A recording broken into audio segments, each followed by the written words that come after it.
कैसा लगेगा आपको अगर आप ऐसे सुनते हैं कि आपके घर में जो छोटी सी बच्ची है वो किसी इमेजिनरी फ्रेंड के बारे में आपसे हमेशा बातें करती हो और 2-3 महीने बाद आपको भी कुछ ऐसा ही महसूस होता है, जस्ट महसूस होता है। लेकिन और 1-2 महीने बाद आपको ये पता चलता है कि जिस घर में आप रह रहे थे उसी घर में वो इमेजिनरी जो फ्रेंड था उसी के नाम का एक शख्स आपके घर में पहले रहता था। समझे नहीं?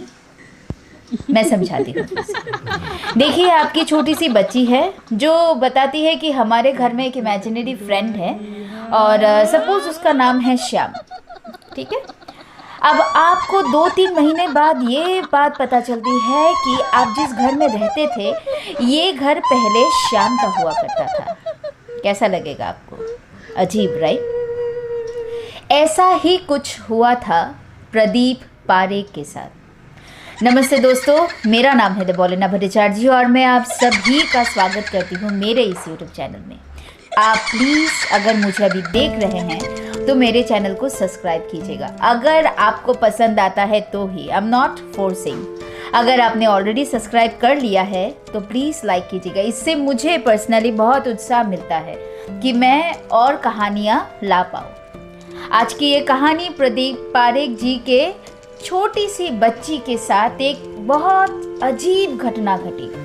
हालांकि अंत में क्या हुआ ये पता तो नहीं कर पाए वो, लेकिन बने रहिए हमारे साथ आज के इस कहानी में। देखिए, प्रदीप पारेख जी के घर में आज करीबन 7 साल बाद एक छोटी सी बच्ची का जन्म होता है। बहुत लोग मतलब आसपास के थे जो बहुत ज़्यादा एक्साइटेड थे, बहुत खुश थे कि आखिर इस घर में इतने सालों बाद एक छोटी सी बच्ची आई है। बच्ची धीरे धीरे बड़ी होती है। होते आज ये बच्ची करीबन 4.5 साल की हो जाती है। लेकिन आज पहली बार वो कुछ बहुत अजीब बोलती है और वो ये बोलती है कि माँ, पता है आपको, आज जब मैं बाथरूम करने गई थी ना तो वहाँ पे मैंने श्याम को देखा। मम्मी सोचती है बच्ची है, कुछ भी बना के बोलती होगी। ऐसे भी बच्चे इस उम्र में ये सब बातें कहते ही हैं, राइट? तो मम्मी ने बोला अच्छा ठीक है, चलो हम लोग भी एक दिन बात करेंगे श्याम अंकल से। तो ऐसे दिन बीता और धीरे धीरे वो बच्ची और ज़्यादा कहानी ऐसे लाती रही कि आज श्याम अंकल ने मुझे ऐसी कहानी सुनाई, या फिर श्याम अंकल यहाँ पे बैठे हुए हैं। ये सब चल रहा था और घर में पेरेंट्स मतलब बहुत नॉर्मल थे, कोई प्रॉब्लम नहीं थी कि आखिर ये छोटी बच्ची है, कुछ भी बोल सकती है ना, इतना क्या सोचना इसके बारे में। मम्मी पापा दोनों वर्किंग हैं। एक दिन ये होता है कि पिताजी जो है वो चले जाते हैं, मतलब प्रदीप जी जो है वो अपने ऑफिस के लिए सुबह चले जाते हैं और उस दिन उनको आने में काफ़ी लेट हो जाती है, करीबन 9:30 बजे करीबन। ठीक है, तो जब प्रदीप जी आकर घर के दरवाजे में ऐसे कॉलिंग बेल बजाते हैं ना, तो उनकी पत्नी जो थी वो जाती है दरवाज़ा खोलने। और बाय द वे उनका पत्नी का नाम रीतू जी है। तो जब रीतू जी जाती है दरवाज़ा खोलने के लिए तो एक पिलर आता है उनके घर में। ये जो बेडरूम है ये आपका ऐसा कॉरिडोर हो गया और यहाँ पे दरवाज़ा है। तो यहाँ पे एक पिलर है, उस पिलर के सामने में रीतू जी एकदम ट्रिप्ड हो जाती है, मतलब गिर जाती है। वो उठती है, बहुत दर्द लगा उनको, मतलब बहुत चोटें आई कमर में। लेकिन जैसे तैसे उठी। उन्होंने बताया कि नहीं, ये मुझे नहीं लगता कि मैं ऐसे मतलब गिरी हूँ, या फिर मुझे लग रहा है कि मतलब किसी ने मुझे ऐसे करके धक्का दिया हो। तब प्रतीक जी बोलते कि भाई घर पे तो कोई नहीं है, तुम हो और बच्ची है, बच्ची तो तुमको धक्का देने से तुम गिरोगी नहीं, शायद कुछ नीचे पड़ा था। ऐसे करते करते 2-3 बार उसी जगह में, उसी एरिया में, ठीक उसी स्पॉट में रीतू जी जब भी आती है, अकेली रहती है, वो गिर जाती है। और हर बार रीतू जी बस एक ही बात बोलती है कि मैं प्रदीप तुमको बता रही हूँ कि ये नॉर्मल नहीं है, मैं मतलब ऐसे नहीं गिर रही हूँ, मुझे कोई धक्का देता है, मतलब तुम समझ नहीं रहे हो बातों को। प्रदीप जी हंस के टाल देते कि भाई तुम बच्चों के साथ रह के तुम भी बच्ची बन गई हो, अरे ऐसा थोड़ी ना होता है। ठीक जब मम्मी और पापा ये डिस्कशन कर रहे थे उसी वक्त वो छोटी सी बच्ची मम्मी के पास आके बोलती है, मम्मी आप जो हमेशा गिरती रहती हो ना, ये और कोई नहीं, ये श्याम अंकल आपको गिराते हैं और उनको बड़ा मजा आता है। जब आप गिरती हो ना वो पिलर के पीछे जाके छुप जाते हैं। अब ये थोड़ा सा कंसर्निंग था, ठीक है ना। मम्मी ने तब भी कुछ नहीं बोला अच्छा चलो ठीक है, छोटी बच्ची है भाई, कुछ भी बोलती होगी। लेकिन एक दिन रात में क्या हुआ, तीनों सो रहे थे और रात में रितु जी को वॉशरूम जाना था, हो गई। लेकिन जब वो वॉशरूम के अंदर गई अपना जब वो ऐसे बाल ऐसे सेट कर रही थी ना, कि मतलब कभी कभी होता है ना कि बाल अगर आप खोल के सोते हैं तो पूरे बिखर जाते हैं, तो वो ऐसे बाल ऐसे सुलझा रही थी बालों को। और जब वो दरवाज़ा खोलने की कोशिश कर रही थी तो मानो किसी ने पीछे से दरवाजे को ऐसे खींच के रखा था कि मतलब वो खोल ही नहीं पा रही थी। उन्होंने बहुत चिल्लाया बाथरूम के अंदर से, उन्होंने बहुत ज़्यादा चिल्लाया, लेकिन उनकी चीख किसी ने नहीं सुनी। इसके बाद वो अंदर में बेहोश होकर गिरी पड़ी थी। सुबह जब प्रतीक जी गए वॉशरूम में तब उन्होंने देखा कि अरे भाई ये अंदर में मेरी बीवी अंदर में पड़ी कैसे है। उन्होंने अपनी बीवी को लेके एकदम जो करीबी जो हॉस्पिटल था वहाँ पे गए, एकदम इमरजेंसी। फिर कहा गया कि नहीं रितु जी का प्रेशर एकदम से फॉल हो गया था, इसी की वजह से उनके साथ ये घटना घटी। अच्छा चलो ठीक है, मान लिया। उस दिन घर पे प्रतीक जी थे, रितु जी थे और वो छोटी सी बच्ची भी थी, उनकी प्यारी सी बच्ची। उस दिन जब प्रतीक जी किचन में काम कर रहे थे तो उन्होंने साफ सुना किसी ने, लेकिन किसी ने उनका नाम बुलाया, और जिसने भी बुलाया वो कोई औरत नहीं थी बिल्कुल भी, वो एक मर्द था। मतलब आवाज़ से पता चलता है। तो प्रतीक जी ने सोचा कि शायद पड़ोसी आए होंगे देखने के लिए रितु जी को, लेकिन जब वो गए तो देखा कि अरे भाई कोई तो है नहीं। वो फिर से काम करने लगे और फिर से वो धीरे से फिर से वही वाला मतलब टोन में सुनते हैं उन्हीं का नाम, जैसे कि कोई बुला रहा हो ऐसे करके, ठीक है ना।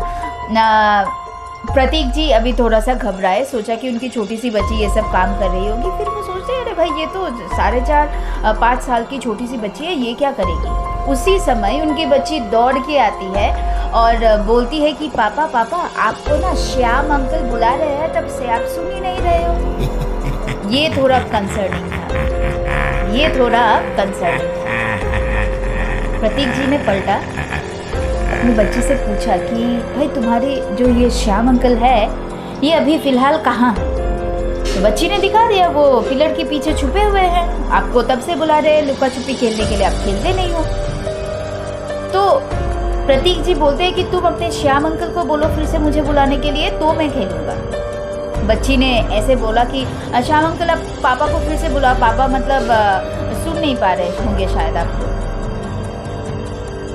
विश्वास कीजिए वो आवाज़ फिर से आती है। जब वो आवाज़ फिर से आती है बच्ची के बुलाने के साथ ही साथ, तो प्रतीक जी के मानो पूरे शरीर में ठंडा उनको लगता है, जैसे कि मतलब उनके हाथ पैर सुन्न हो गए।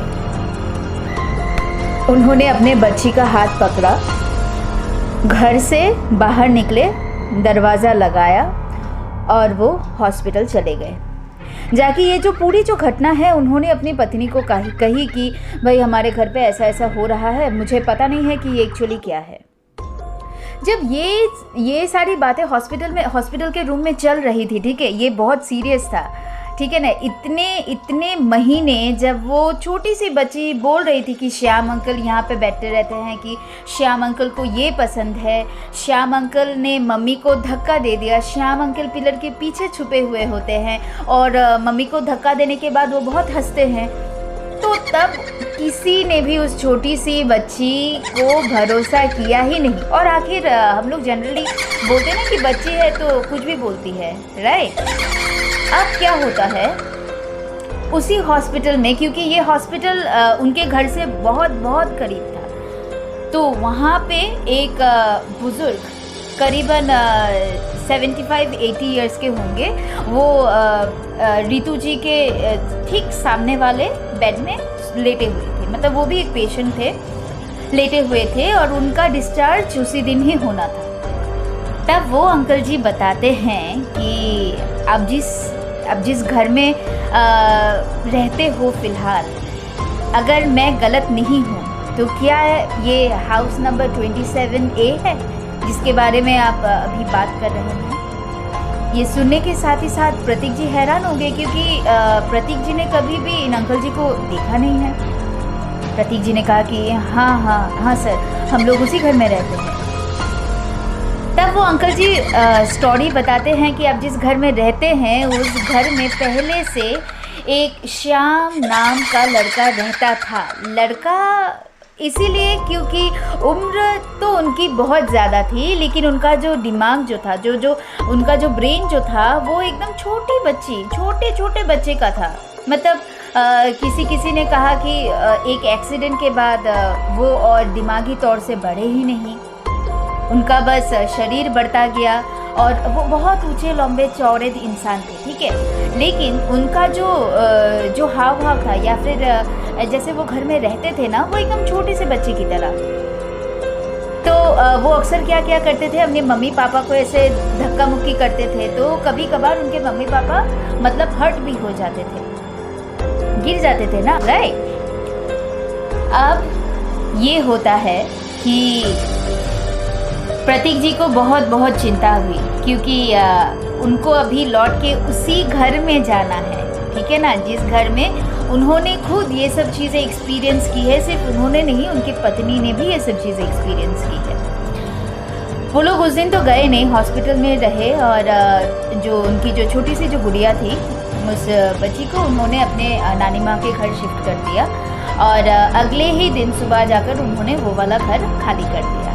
और इसके बाद वो लोग उस रास्ते में कभी नहीं गए। और ये सब घटना के बीच में रितु जी का कमर के पीछे में बहुत बुरी तरह से वो मतलब जख्मी नहीं हुई थी, बहुत बुरी तरह से जो वो उस दिन गिरी थी, ये बहुत बुरा था।